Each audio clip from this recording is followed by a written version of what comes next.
This is the Shoulda Bet More podcast, presented by Gold Boys Network. Here's your host, Will Hill. Welcome to the Shoulda Bet More podcast, presented by Gold Boys. Coming up on the show, John Jastremski of The Ringer is going to join us. We will talk some Major League Baseball. Haven't talked a lot of baseball in these last couple of weeks, and we will talk some NBA playoffs with the two series that resume on Wednesday. Are both series that gave you a surprising start, to say the least, on Monday. Two incredible games. Just one of the really one of the better nights in the NBA you can remember, with the Knicks coming back and upsetting the Celtics, and the Nuggets rallying back. Both just an incredibly improbable fashion for both of them. Both pulled upsets, both favorites, not only 9-10 point favorites, but blew big leads late. Knicks are down 20 middle of the third quarter. Nuggets were down 9 with 3 minutes to go. They were down 16 in the second half. Just wild comebacks. And by the way, and the Thunder coach Dagnall, he's a good coach. What he did at the end of the game, and it's been talked about already. And as we're recording this, the Tuesday night games are underway. Pacers are playing the undermanned Cavs. We'll see if the Cavs can get back on track, despite the fact they're shorthanded.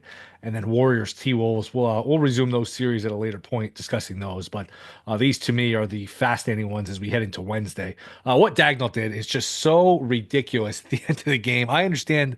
Look, I'm a big believer in you foul, and the fact that Barkley and some of these other guys were not realizing the nuance of, yes, you foul, but you just don't foul just to foul. You got to make the other team burn some clock. And if they had burned clock instead of just fouling right away, and Caruso, I don't know if you blame him or you blame the coach.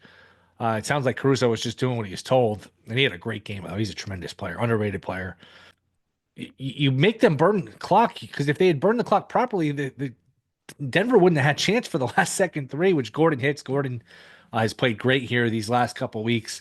So just incredibly inexcusable is really the best word for what Dagnall did. He was a good coach, a sharp coach, but my goodness, that was it cost him the game. It really cost him the game. It should be 1-0 OKC. So I'll get into my thoughts for these games in a minute. I will say one of the most dangerous things you can do, especially in the NBA, is overreact to game one. I can think of a number of series in recent years, in recent memory, where game one is in no way a representation of the rest of the series. And I think people see game one and they say, you know what, the rest of the series is going to be like that game.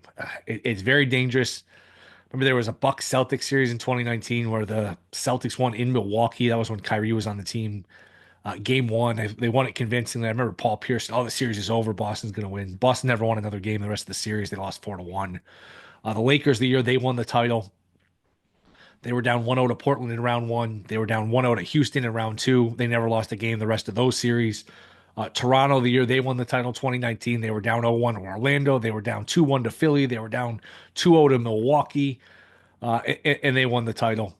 So you can be very dangerous here, overreacting to these game ones. As far as these game twos here, it's tough because I have my rule, my trend, where I just don't like betting against the team that lost game one at home. I don't like betting against them in game two. It's usually a blowout. It's usually a bloodbath. I'm actually going to take the dogs here. I know I'm walking into a lion's den here, hornet's nest, whatever expression you want to use. I'm breaking my rule. I will take the 11 with Denver, just because I think I still think OKC wins the series. I still think Boston wins the series, but there's concerns for both outside of the shooting for Boston. And I'll start with Denver. I just think that Jokic is so much bigger and stronger than anyone OKC can throw at them. And there is such a rebounding deficiency for OKC where I don't know if that's fixable. I don't know. Not that Jokic is going to dominate his way to winning the series, but I think Jokic's presence could keep them in these games. And I'm getting 11. I think the situation of OKC's desperation is baked in here. So I'll take the 11. I called it OKC in 6 to start. I guess Denver winning the series is on the table now. It going 7 is on the table. I don't see any reason to jump off of it, but Denver is live in the series. And you look at it this way: if you're Denver, if you got Jokic, and all you need to do is win your home games, then you're going to the conference finals. So should be a good rest of the series, I would think. I don't know that OKC just rips off 4 straight victories, but I think that we are probably, look, the OKC still favored in the series. They're rightfully favored, as the series price has adjusted. OKC minus 290, but I think OKC wins. But I'll go with Denver plus the 11, and I'll actually take the Knicks plus the 10.5. This opened 8.5. That was one thing, but we're now talking about a 2 point adjustment. And here's the thing: the concern with Boston. I know they missed 43s, and a lot of them are good looks. 45 threes, and a lot of them are good looks. Brown does not look healthy. Jaylen Brown does not look healthy at all. And Porzingis gave them nothing. I don't know if he's healthy. He's dealing with this weird illness. It's kind of a vague situation. Hauser's banged up. Holiday came off the injury report and he played. He looked okay, but they just feel like they are already kind of running out of steam here, the Celtics do. So I will take the Knicks plus the 10.5. Again, I think both teams down 0-1 respond and win, and I'm probably walking into a bad situation here, taking the points, taking the bait here with these dogs. But boy, these dogs have been profitable, at least the last couple of days coming into Tuesday. And we'll see what happens here on Tuesdays. I'm recording this. But starting with Sunday night, really Saturday early evening, the Pacers win is 8.5 point dogs. The Warriors win is 2.5 point dogs, and then the two monster dogs on Monday. So if you had an inclination, you know what, I like some upsets here. I'm gonna do a 14 parlay of these underdogs on the money line. You walked into some cash because these have been some big time upsets here on top of each other, which the NBA is usually more of a chalk league when it comes to the playoffs. So should be a fun day here in the playoffs this Wednesday. And round two, I've always said, is a good mix of quantity and quality. You get all the teams, the Heat of the world, the Grizzlies, all the teams that don't belong are out. It's down to, I don't call it the Elite Eight, but it's the Elite Eight of the NBA. So off to a good start. Hopefully it continues. With that in mind, we will talk to John Jastremski. We'll talk some NBA. We'll talk some baseball. That is next. This Shoulda Bet More podcast. All right, we are back. Talk a little NBA, some MLB. You can catch him at The Ringer, the New York podcast, SNY. He's all over the place, and he's nice enough to join us now. Is the great John Jastremski. JJ, what's going on, man? Great time of the year. How is everything? Will, I'm doing great. It's always a fun, spirited spring when you have one of the teams at Madison Square Garden rocking and rolling. And it was anything but easy in the first round for the Knicks against the Pistons. My -1.5 series bet was like hanging by a thread in that sixth game. They go and prevail thanks to Mr. Brunson. And I didn't necessarily have high hopes for this Celtics series.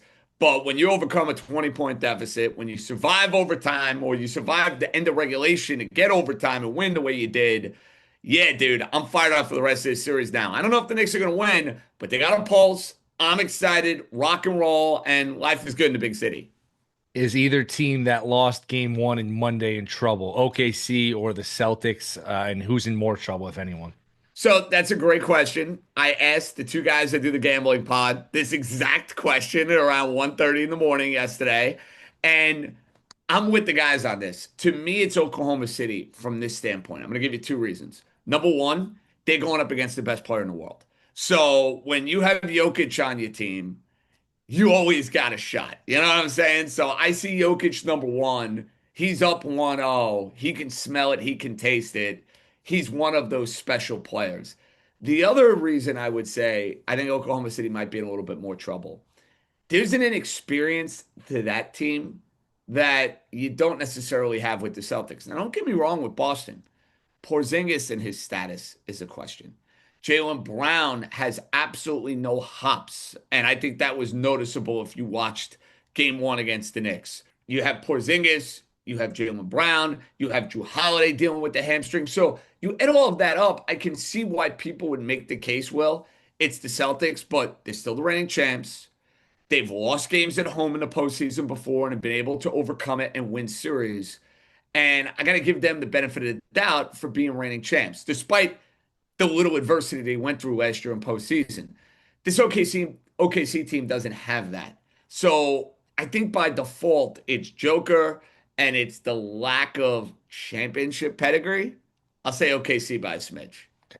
Yeah, and they don't have anyone strong enough to guard Jokic, and they're not a great rebounding team. Zubats in the first round could give him trouble. Even I thought Ben Simmons at times did a decent job on him. I mean, Holmgren has got the length and the arm and the reach and everything, but he's a string bean. Jokic is a strong, strong man. And there's just, I mean, you saw it yesterday with his ability to score and rebound. There's just not anybody from a matchup standpoint that's a great fit in terms of guarding him. Maybe they put Dort on him at some point, but that's a complete total mismatch. And Gordon's been great. Even Westbrook, I have to admit, Westbrook's been Dude, pretty I'm good. not a big Westbrook Me guy. He's either. played really well this postseason. Yes. Really well. And Will, we got to do something here.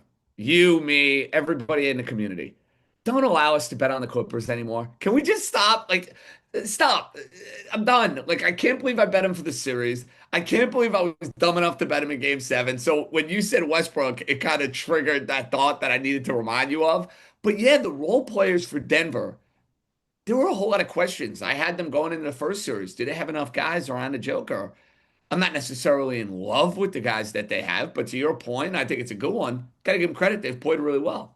Yeah, and look, Dagnall's a good coach. He overthought it. And by the way, Clippers, there's a lot of parallels. The Chargers were like this in football for years. Oh, look Yes. at the Chargers. They got Uh-huh. Herbert. They got this. They got Rivers, and they never seem to live up. But look, I think Dagnall's a tremendous coach. He really overthought it. I'm sure a lot of people, went to bed. That was a late game on Monday night into Tuesday morning, but. I get fouling up three, but you got a little too cute there. You don't foul where only a second comes off the board, off the clock. You shot a good, you fouled a good 3-point shooter, 3-point shooter, free throw shooter, and you end up with a bad free throw shooter on your end with Holmgren, so or a shaky one, 74, 75%. So I thought he really got too cute there. I'm all for fouling up three. It's a big part of my sort of theory of watching basketball my entire life. But I think, Will, you nailed exactly what happened at the end of that OKC game. You don't need to foul up three when there's 11 seconds left in a game.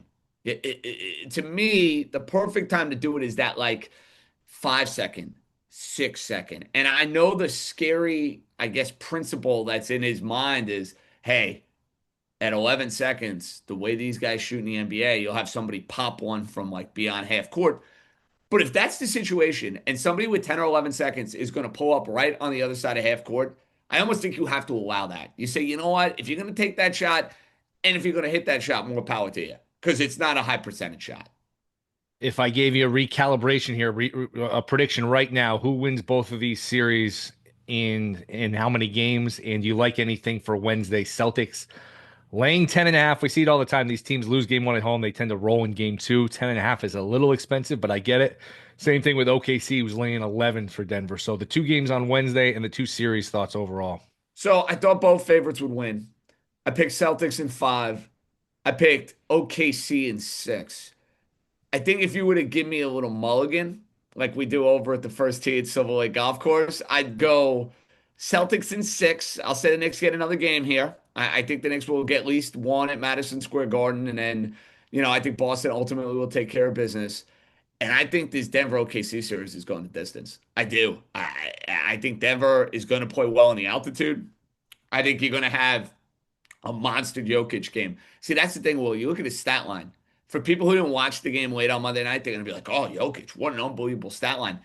It was a quiet, monstrous stat line for Jokic. Like, all of a sudden, it kind of like snuck up on you where you're like, whoa, I can't believe he's putting up these numbers because it feels like it's not his normal self. He's going to have one of those games where he is just in the middle of everything, impacting everything. So I think OKC is going to have their hands full. I think they'll find a way because they are deeper and they are better. I'll say the favors prevail, but it's going to be tougher than you thought. Switch over to baseball here. The Yankees, about 5, 6 weeks into the season, you could look at it one of two ways. You could say if it weren't for Devin Williams, and he's been awful, if it weren't for Devin Williams, this team would be, a good 4 or 5 games better. You could also look at it and say the game's free doesn't start. This team is very mediocre. Judge is obviously on another level. What are your thoughts on the Yankees here, 6 weeks or so into the season? They look like an above average baseball team. Now, the good news for them, Will, that might be good enough to win the American League. The American League stinks. I mean, I know the Detroit Tigers at the moment have the best record in the AL. I have a ticket on the Tigers to go win their overs for wins. I have them to win the AL Central, so I am happy about that. But they are not the Dodgers. They are not the Padres. They are not the Mets. The point being is the Yankees are in a good spot in the American League. Now, as far as what you've seen with the team, a lot of the advanced stats love their offense right now. They love their offense. I don't see it.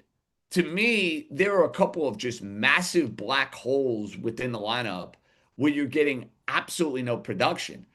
You're getting nothing out of third base. Right now, Jazz Chisholm is out. So you're going to get nothing out of second base. And then you have the youngsters who, to me, have been very up and down. Volpe's been very consistently inconsistent.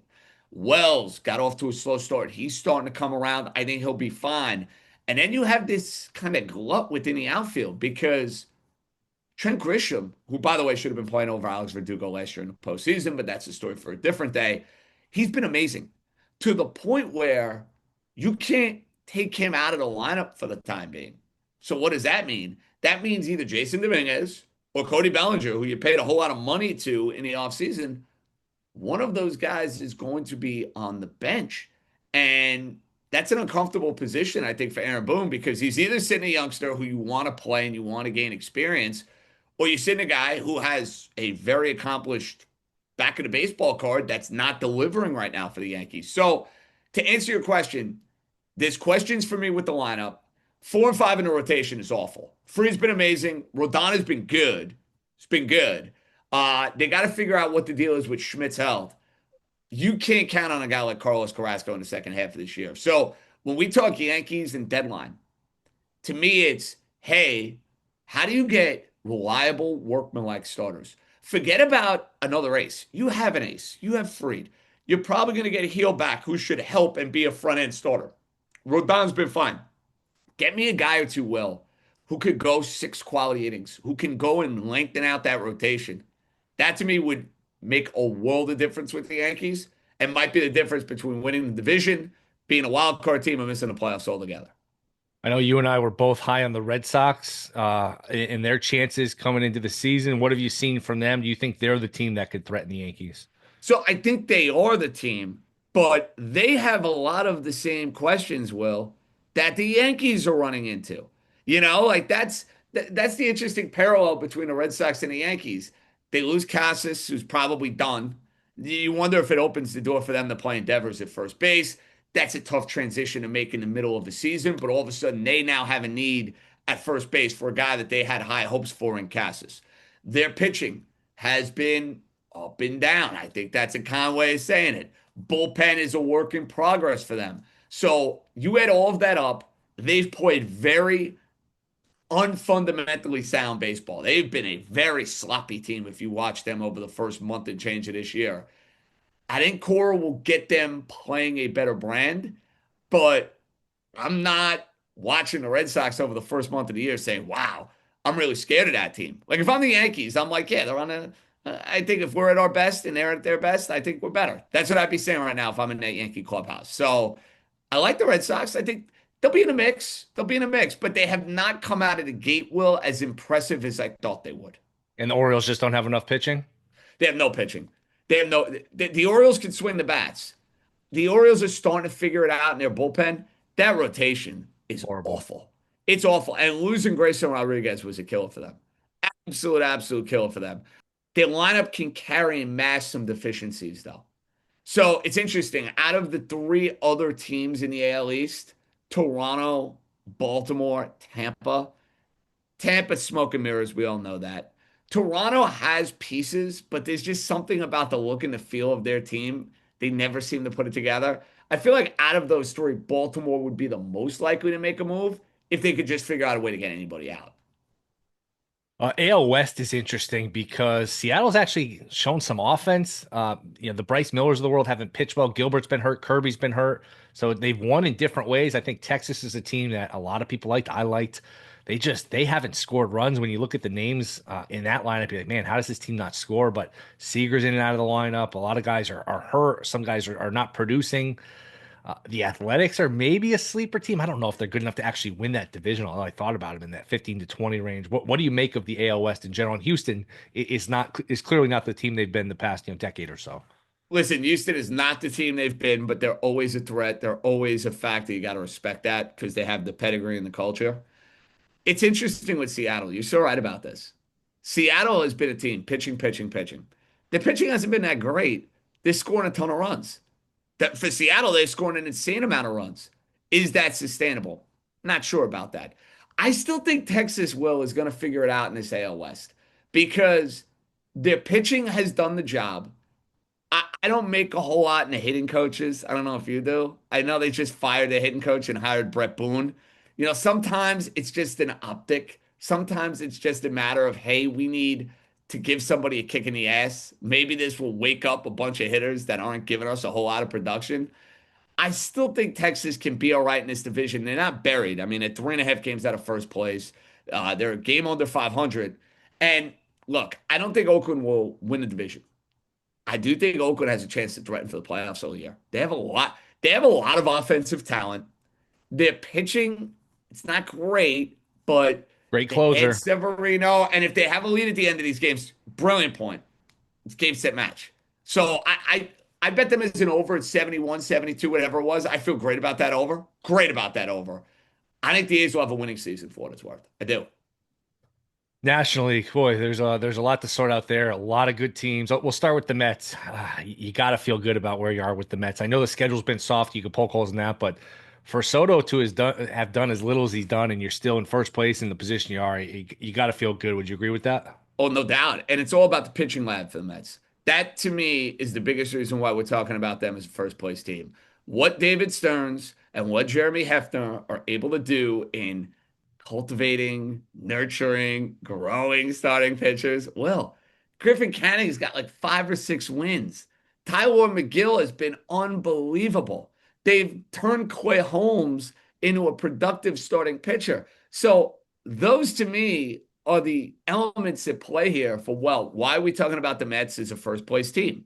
Why are the Mets able to survive what has been a very sluggish start from Juan Soto, who is showing signs that he's about to come out of it? And listen, it's a matter of when, not if, Soto's going to hit. You want to tell me Soto is going to put up the same numbers with the Yankees? Probably not. He's not going to have this prolific a power year. He's probably not going to be as good statistically as he was last year. But at the end of the day, his numbers are going to be there. He's going to have his production. He's going to help the Mets. The pitching is the main reason why they're in this spot. But then offensively, Alonso has been the best I've ever seen him. And I think a lot of it, to be honest, is the fact that you have Lindor and you have Soto hit in front of him. So he's getting a lot of good pitches to hit. He's hitting with ducks on the pond. And unlike last year, where it felt like the pressure of the contract was getting to him, he seems at ease. He seems at peace. He's got a great approach at the plate. And he's as dialed in, Will, as I've ever seen him as a big leaguer. Who are the odd teams out in the National League? Okay. The West is fascinating because you got so many teams that can play. Mets are going to make it. I'm not ruling out the Braves yet. It's way, way too early to rule out the Braves. And we know what a rotten start they got off to. 6 make it. So if I'm giving you, let's say the Mets, the Cubs, who are off to a good start, great run differential. Dodgers. I think the Padres make it. That's 4. I'm going to say either San Francisco or Arizona will make it. Not both. I think one of them will make it. I thought Arizona preseason. San Francisco obviously has surprised. I got to give them credit for that. I'll say one of those two. I think one of the NL East teams will get left out. I think either the Braves or the Phillies will get left out. I do not think all 3 in the NL East are going to make the playoffs. That's my gut. Who's the best team in baseball? It's still the Dodgers. Okay. Until I see it. And they have problems. That pitching, though, I would probably, if you twist my, I'd probably still say Dodgers, but they're every 2 or 3 days. It's not like one day out of 5 they throw out somebody you basically never heard of. It's like 2 out of every 3. It's like Landon Knack and the guy they threw on Monday, never heard of, Ben Kasparius. I mean, they're really piecing it together. I know they have reinforcements coming, but it's tough. They've done this before, though, Will. Yeah. They've done this before. And they're also a team that if the pitching is not right in July and they're not getting positive answers on a couple of these guys who are injured, they will go and add to the team. They added Jack Flaherty last year. They'll go and add whoever they need to go and add. They've not been great. I mean, they haven't been great, especially for their standard. But who are you going to give that nod to? I can't give it to the Mets, not with the schedule they've played. I think the Mets are really good, but I would not give them that edge, that nod yet. I'm not there yet with the Cubs, as impressed as I've been.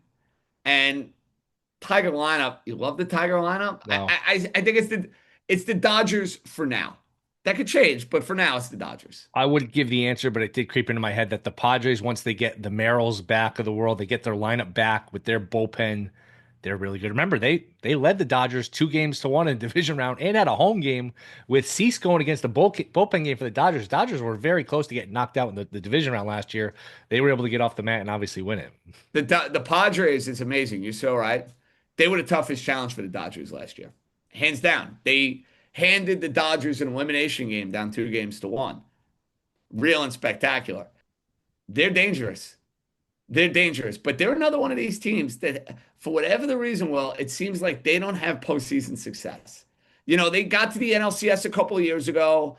They won their first round series against the Braves last year, but it feels like the Padres always come October are just like a hair short. Just something to think about. Last one. How many games did the Rockies win? Oh God. Let's see. The Rockies right now are at 6-28.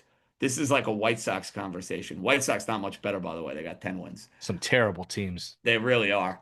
I will say the Rockies get into the low 50s. Is that too many? Oh, yeah. I think You think it's too many? Oh boy. Their over-under update is 45.5. I think that might be too many. I think it's possible. Under 50? Oh, I think it's possible they don't get to 40. I mean, they're under 40. So what did the White Sox win last year? They got 40. I always look this up and I always forget. Either 41 or 43. But the National League is so good. I mean, their schedule, the Rockies' schedule in May is really, really tough. I'm just thinking that teams will come to Coors Field and they'll lose a couple of those Coors Field games, Yeah.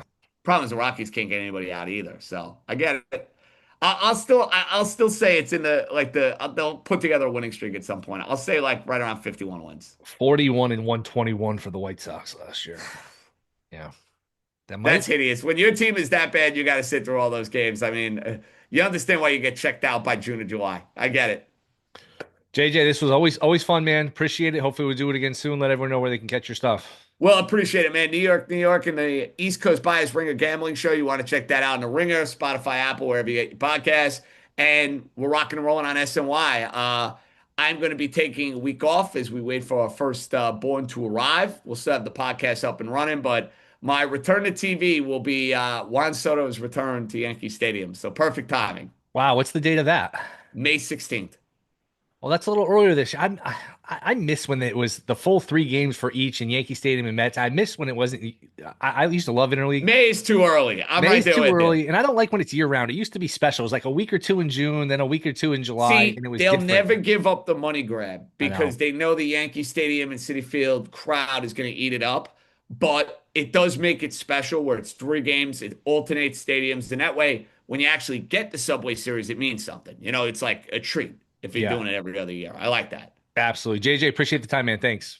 Anytime, Will. Thanks, buddy.